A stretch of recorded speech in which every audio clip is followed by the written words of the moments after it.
Coming up on today's Philadelphia 76ers, now another new James Harden update as he returned to practice and tried to get on the flight with Philadelphia to go to Milwaukee for opening night, but the Sixers said, We'll explain more on that coming up here in just a moment. Also on today's show, a Sixers-Bucks preview as the season opener is coming up on Thursday. And speaking of that game, make sure you join us for our watch party tomorrow, October 26th. 76ers on the road against the Bucks.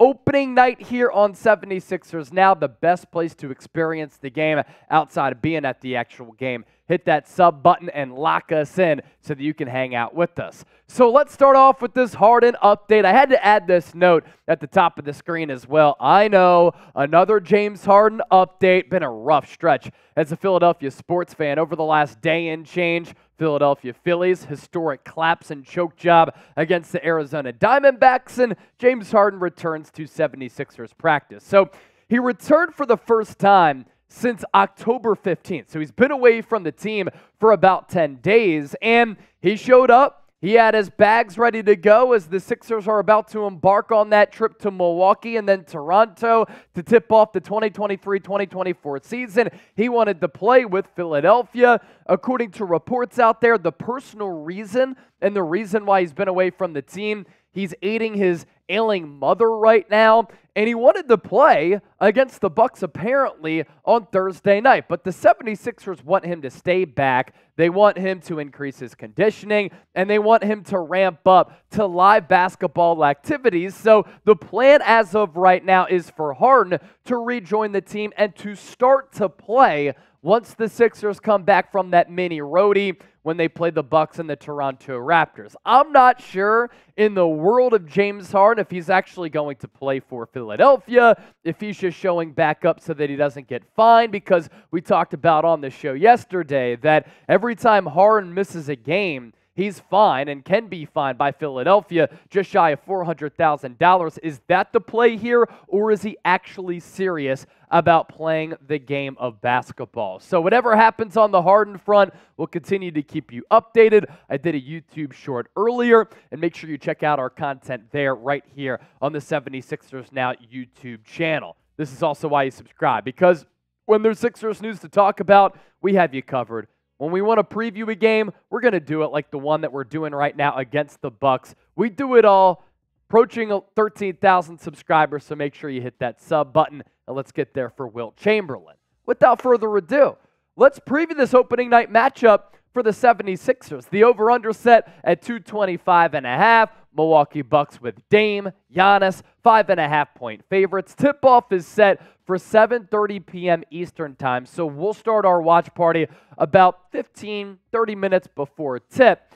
And you look at the matchup between these two teams last year. I've always thought that the Sixers and Bucks match up relatively well, and it's always a matchup I look forward to watching because you get to see Joel Embiid pitted up against Giannis, and they've had a couple of really good matchups against each other in their respective careers, and I've always kind of wanted to see a Sixers-Bucks playoff series. Two of the best players of all time, two of the most uniquely gifted players in the history of basketball going at it over the course of a 7-game series. That's never happened, and I wish it would have, because I think Philadelphia actually has matched up well with the Bucks in previous years. This year, though, I don't believe that to be the case after the acquisition of Damian Lillard. They can be had defensively. It's one of my keys to the game, but I just think that the Bucks are far deeper than Philadelphia. And you look at the matchups from last year, October 20th, Bucks win by 2.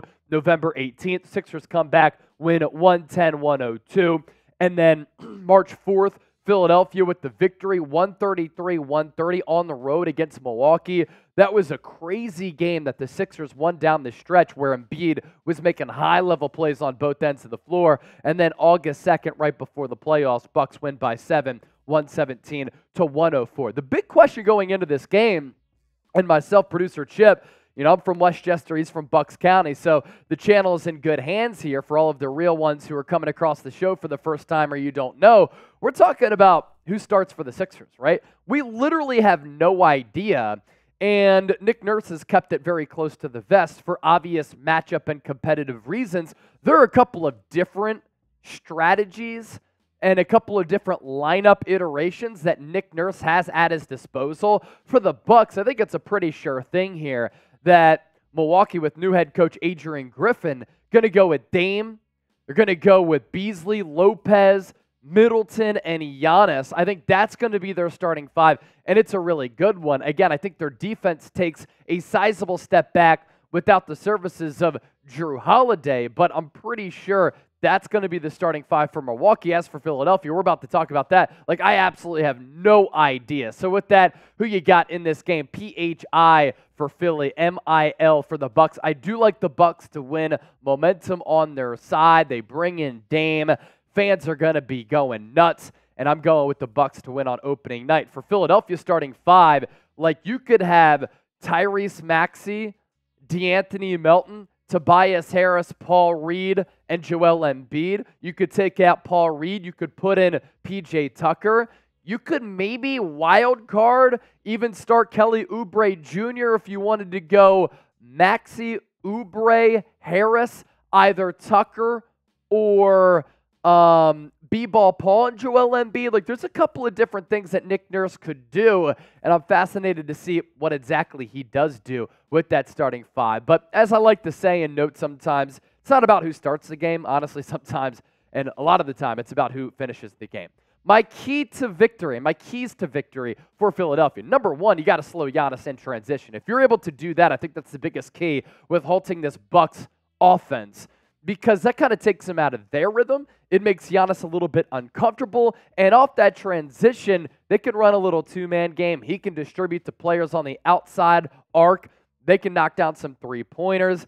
It also creates some mismatches because you try to front Giannis, and then it gets leaky on that back end. Somebody else might be able to have an easy opportunity to put the biscuit in the basket. Giannis, 9.3 points per game in transition in 2022-2023. That was first in the NBA. So I think everything starts there. And Nick Nurse, of course, very cognizant of that. He's a very good defensive coach. He said, I think it always starts with that transition part with Giannis. If he's going to put his head down in transition and lay it in or dunk it on you or get to the free throw line, you're going to be in that for a long night. Excuse me. And for Giannis, like, he could do those things, and then, like I said, he could create off those transition opportunities too. Key number two, James Harden's not going to play. Like, that is something that we do know. So I want to see how Maxey plays without James Harden. He's going to be the primary ball handler, the primary distributor, and he's going to be relied upon to really create a lot of offense for himself. But if you're playing point guard, you got to create offense for others. When Harden was out last year, Maxey put up some really efficient and really impressive offensive numbers, and against the Milwaukee Bucks, he played well against Milwaukee, even though that he had to go up against Jrue Holiday in a lot of those matchups. You'll take these numbers, and these will suffice for this year especially. 23.5 points per game in 4 games against the Bucks, 61.5% from the field, and nearly 58% from three-point range. So Maxey cooked against Milwaukee, and if the Sixers have any hopes of pulling off the 5.5-point upset, as we're about to look at our BetUS numbers here, Maxey going to have to be relied upon a little bit more, and he's going to have to play like that if the Sixers want that dub on opening night. Like I said, BetUS, our sportsbook partner. Head to chatsports.com/bet. Promo code CHAT125 for a 125% deposit bonus. You put in $100, you get $125 back. That's $225 to game with. You want to get bold and put all $225 on Philadelphia to get the win, or to at least cover at -5.5 if you think it's going to be a close matchup. And then, speaking of 225, that's the over-under, 225.5.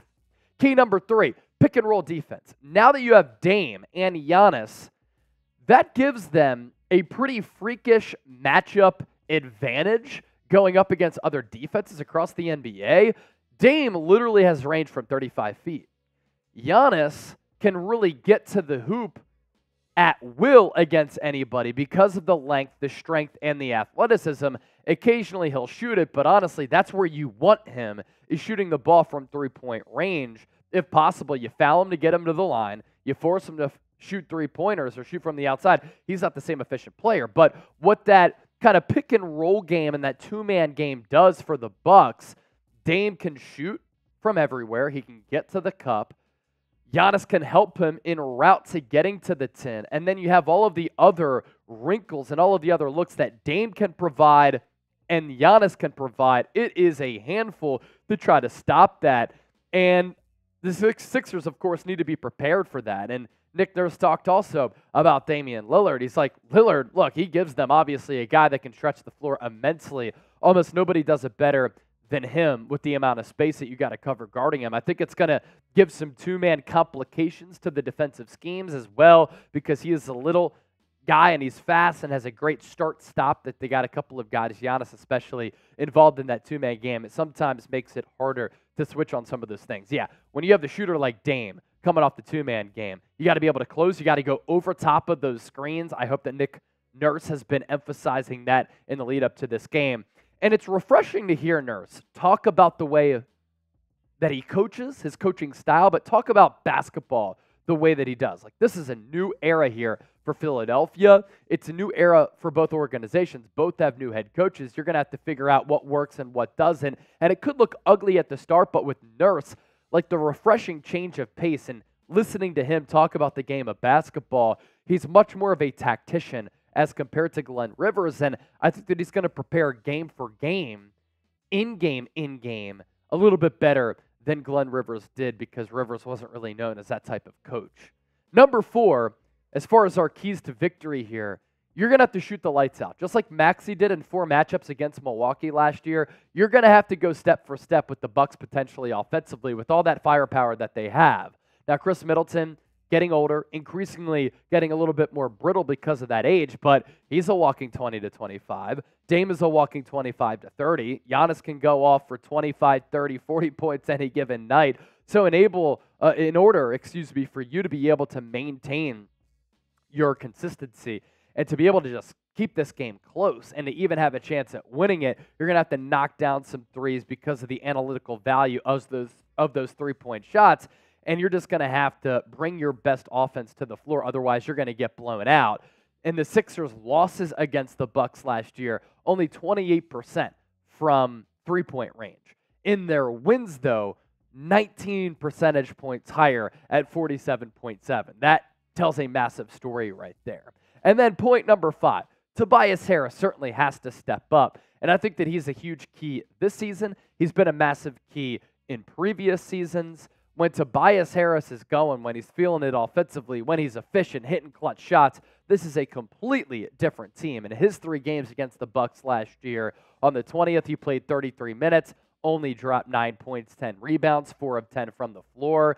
And in March, 13 minutes, 3 points, 1 of 2 shooting. And then on the 2nd of April, 6 points, 3 of 6 shooting. That was right before the playoffs as the Sixers were gearing up for the postseason. But point here being, I think the Bucks have been able to throw some defenders his way to make life hard for Tobias Harris. And when he's playing like that, literally the Sixers have no chance against an elite team. Going to have to be a key to the Sixers' success this year. Get him going early. So those right there are keys to the game for the Sixers to pull out that dub against Milwaukee. Got to slow Giannis in transition. Let Maxey cook. Your pick-and-roll defense has to be on point with that two-man game that's lethal. Knock down some threes to stay within striking distance, because that Bucks offense is going to be scoring a lot of points and digits, and then Tobias Harris has to step up. So with that, we ask you to chime in. Predict the score. 76ers Bucks opening night. Opening night of the NBA officially was Tuesday. Some more games here on Wednesday, and then the Sixers in action against the Bucks on Thursday. My prediction, like I said, I think the Bucks win. I do think this game is pretty close. Comes down to the 4th quarter. Just a lot of moving parts on this Sixers team, and they don't quite get the job done. Make sure you join us tomorrow, Thursday, October 26th, opening night watch party right here on 76ers. Now, hit that bell icon, turn on those notifications. Therefore, when we do go live, you will be notified.